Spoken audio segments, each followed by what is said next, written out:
আমরা যেহেতু জনগণের সাধারণ ভোটার মূল্যটা আমাদের সমাজের সেই মানুষগুলোর ভোটের মূল্য চাই। আমরা জনগণের রাজনীতি করতে চাই। আমরা মুসলিমের 4 জন মানুষের, মুসলিমের 5 জন মানুষের রাজনীতি বিশ্বাস করি না। আমরা ব্যক্তিগত রাজনীতি বিশ্বাসী নয়।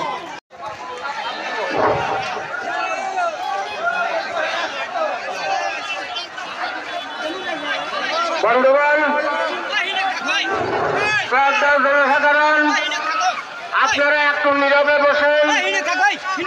একটু করে আমাদের প্রিয় নেতা আসতেছে, আপনারা হাই হুরামি করবেন না, নীরবে বসে থাকেন। সে যেন মানুষকে আমাদের স্বভাব দেখে ভালো পায়। তাই সবাইকে আমাদের নেতা সাহেব খেতা গাই দিয়েছিল, তার জন্য নেতা হয়েছে। মাননীয় নেতা সাহেব আসবেন, আপনারা সবাই তাকে স্বাগতম জানাবেন। হাই হুরামি করবেন না, সাথে বসে যান।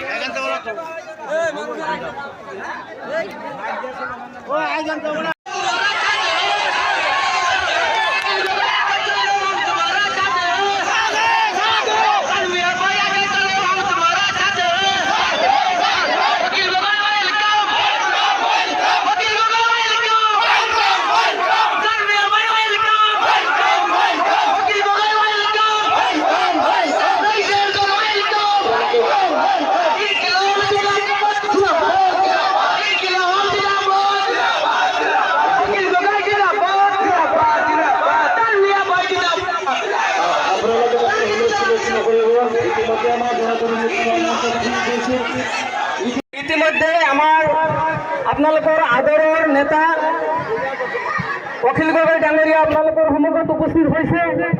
এতিয়া তেখেতে আপোনালোকৰ সন্মুখত নিৰ্বাচন সম্পৰ্কে ভাষণ প্ৰদান কৰিব আৰু আপোনালোকে অলপ হুলস্থুল বন্ধ কৰক, অলপ শান্ত হওক, আপোনালোকে অলপ শান্ত হওক। এতিয়া আপোনালোকৰ সন্মুখত আমাৰ অতি আদৰৰ আকাংক্ষিত নেতা অখিল গগৈ ডাঙৰীয়াই নিৰ্বাচন দয়া অসম দিছো আৰু দয়া অসম কোৱাৰ লগতে চবে একেলগতে যেতিয়া চিঞৰি দিছে, এইটো টিভি বিলাকে উলিয়াব লাগে যে সকলো অসমৰ মুছলিম মানুহে অসমৰ বাহিৰে, ভাৰতৰ বাহিৰে ধান কাটি ভাল পায়।